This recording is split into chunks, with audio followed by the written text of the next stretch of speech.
네, 여러분 반갑습니다. 어느덧 8월도 하순을 지나서 이제 9월을 향해서 달려가고 있습니다. 시간은 정말 빨리빨리 가는구나.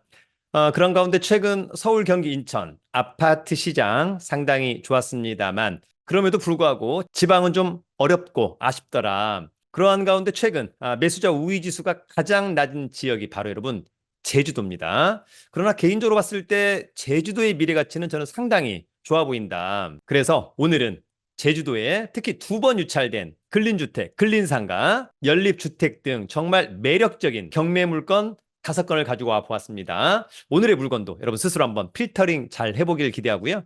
일단 마음에 든다면 임장, 현장 답사 중요할 것 같고 권리상에 그리고 물건상에 하자 없다면 싸게 낙찰을 받아둔다면 오늘의 물건들은 나중에 상당히 매력적이지 않을까 생각합니다. 더불어서 여러분들도 좀 집요하게 또 목표를 세워서 또 더욱 파이팅 하기를 기대합니다. 자, 그러면 오늘 준비한 자료 보면서 제주도의 매력적인 경매 물건 5건 알아보도록 하겠습니다. 여러분, 오늘은 제주도, 특히 이제 아세권, 바다가 멀지 않은 곳, 매력적인 부동산 경매 물건 알아보도록 하고요. 사전에 이제 우리가 좀 제주도를 좀 제대로 알고 싶다면 2040 제주 도시기본 계획이라고 하는 게 이번에 나왔습니다. 그래서 제주도가 앞으로 제주도를 어떻게 개발할 것인지 등등에 대한 내용이 나와 있습니다. 자, 먼저 중심지 체계 설정, 3광역 중심, 2권역 중심, 14지역 중심. 핵심은 일단 여러분 여기 어디예요? 제주공항이 있는 곳이죠. 그다음에 여기는 서귀포시. 그래서 여기는 이제 서귀포 도심. 그다음에 제주의 서부와 동부, 이것이 이제 기본적으로 3광역 중심이다라고 하는 점이 있고요. 더불어서 이제 권역 중심이 또 두 군데가 있죠. 예, 그리고 나머지들은 기본적으로 이제 지역 중심지 등도 있다. 자, 우리가 좀 알아둘 곳은 여기가 이제 제주시 제주공항 있는 곳, 애월도 상당히 유명하죠. 서귀포, 그 다음에 성산, 이 정도는 좀 알고 가면 좋을 것 같다. 자, 그 다음에 이제 권역 생활권을 설정했습니다. 그래서 제주도 같은 경우에는 제주 도심 서부 생활권, 제주시 도심 동부 생활권, 그래서 서부 동부 이런 표현 쓰고요. 여긴 동부 생활권, 서귀포시 도심 생활권, 서부 생활권이라고 하는 부분이 있습니다. 그래서 이렇게 이제 권역 생활권을 좀 설정해 두었다. 그럼 이제 각각의 것을 어떻게 할 거냐? 자, 그러면 권역 생활권별 발전 방향만 간단히 좀 보면 제주시 도심 동부 서부 생활권, 행정상업 기능의 중추적 역할, 제주공항 신항만을 거점으로 제주시 산업구조 개편 및 원도심 활성화하겠다. 또 서귀포 많이 가죠? 국제적 관광 네트워크 구축과 혁신도시 및 주변 지역 활성화. 동부 생활권은 신성장 거점 조성 및 4차 산업혁명 시대 신성장 산업 육성하겠다. 그다음에 서부생활권은 제주 교육도시 완성 및 신화역사공원 배후 관광 인프라 구축 아무래도 이제 영어 교육도시 등등이 언급되어 있습니다. 자, 여러분 더불어서 인구 배분 계획도 상당히 중요하죠. 2025년도 제주 도심 생활권 39만 1000명, 그 다음에 서귀포 도심 111만, 서부 생활권 117만, 동부 생활권 101만. 자, 제주시 도심 생활권 인구는 어떻습니까? 2040년. 별반 다르지 않다. 반면에 서귀포는 많이 증가하죠. 한 24만이 증가합니다. 상당히 좋아 보이고 서부 생활권도 많이.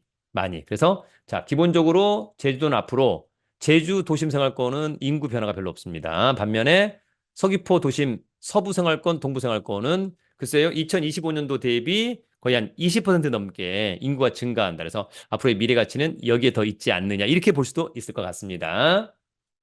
자, 기본적으로 교통 물류인데 저는 이제 여기서 제주 공항 있잖아요. 그래서 제주 이 공항에 대한 이야기가 나올까 했는데 원래 제주 이 공항 어디? 성산읍. 근데 전혀 그런 얘기는 나오지 않습니다. 그런 부분은 아쉽다. 물론 이제 제주 신공항에 대한 뭐 환경 문제 여러 가지 반대가 심하다라고 되어 있습니다만 어쨌거나 제주 도시 기본 계획에는 아직까지 그런 계획이 없다는 것은 약간 아쉽다라고 생각이 듭니다. 자, 간단한 강의 광고 하나만 하고 갑니다. 자, 8월 28일 수요일 밤 우리 1년 투자 클럽반 강의를 저희 용산학원에서 진행합니다. 경매를 위주로 부실채권, 온비드 공매, 세관 공매, 법률 상식까지, 주식까지 토탈 가장 가성비 최고의 강의가 아닌가 생각합니다.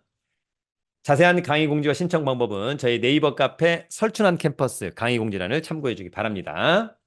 자, 그러면 제주도 두 번 유찰된 매력적인 경매 물건 5건 함께 알아보도록 합니다.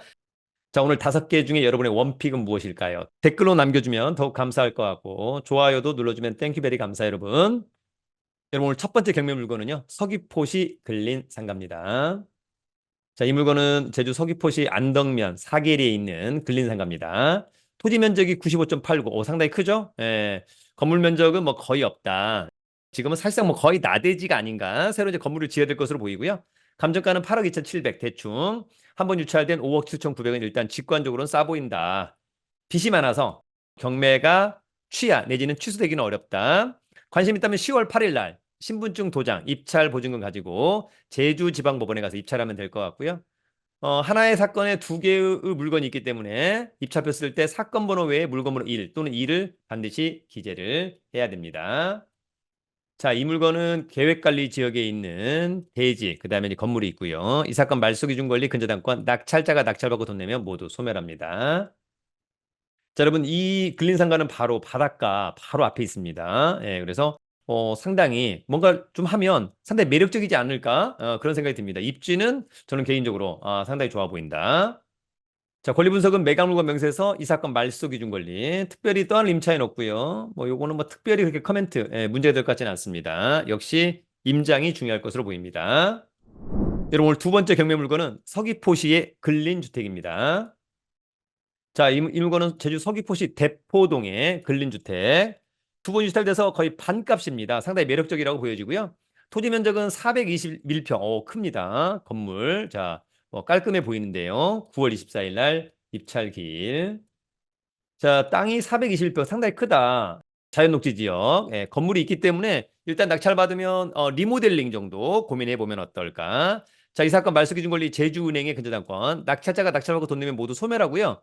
다만 이 근저당권 말소기준 권리보다 전입신고가 빨리 되어 있는 현모 씨라고 하는 사람이 있습니다. 이 사람은 꼭 체크를 해야 됩니다. 일단 임차인이라면 선순위 임차인이기 때문에 이 사람의 보증금을 떠안아야 됩니다. 그 부분만 꼭 체크를 해보자. 자, 위치는 상당히 좋죠? 예, 곧바로 여기가 이제 바닷가인 것이니까요. 상당히 매력적이라고 생각이 듭니다. 미래 가치도 좋아 보인다. 자, 권리 분석은 매각물건 명세서 이 사건 말소 기준 권리보다 전입신고 빠른 제3자가 있다. 그래서 요건 꼭 체크를 해야 될 것 같고 나머지 사항에서 뭐 특별히 크게 문제될 것 같지는 않습니다. 역시 임장이 중요해 보입니다. 여러분 오늘 세 번째 경매 물건은 서귀포시 단독주택입니다. 자, 역시 제주 서귀포시 표선면에 단독주택 22억짜리인데 10억 반값. 매력적이다. 야, 토지 면적이 1,700평 건물 9월 24일이 입찰 기일이고요. 자, 대지가 132평 등등 해서 상당히 넓다. 자, 이 사건 말소기준 권리, 농협자산관리, 낙찰자가 낙찰받고 돈 내면 모두 소멸하죠? 말소기준 권리보다 전입신고들이 다 느려서 특별히 낙찰자가 떠안을 임차인은 없다. 자, 위치는 여기입니다. 또 역시 멀지 않은 곳에 바닷가가 있다라고 하는 점은 상당히 좋아 보인다. 자, 권리 분석은 매각물건 명세서 이 사건의 말소기준 권리 전부 다 느립니다. 그래서 특별히 문제가 될 것 같지는 않습니다. 여러분 오늘 네 번째 경매 물건은 제주시 애월읍으로 갑니다. 애월읍의 단독주택입니다. 자, 제주시 애월읍 하귀리에 단독주택 토지 면적이 1138평 건물 면적이 30.06평 41억인데 30%까지 일단 이건 뭐 직관적으로 굉장히 싸 보인다. 미래가치 쌀 때 잘 좀 고민해서 입찰해 보면 어떨까. 자, 이 사건의 말소기준 권리는 근저당권 낙찰자가 낙찰받고 돈 내면 모두 소멸하죠. 요 말소기준 권리보다 전입신고가 느리다. 그래서 특별히 문제없다. 자, 위치는 애월읍인데요. 곧바로 바닷가입니다. 그래서 상당히 미래 가치가 좋아 보인다라고는 점. 애월 좋습니다. 자, 권리 분석은 매각물건 명세서 이 사건 말소 기준 권리 2022년 6월 20일. 다 느리죠? 특별히 문제 없고 특별히 문제될 것 같지는 않습니다. 여러분 오늘 마지막 5번째 경매 물건은 서귀포시 연립주택입니다. 이 물건도 상당히 좋아 보입니다.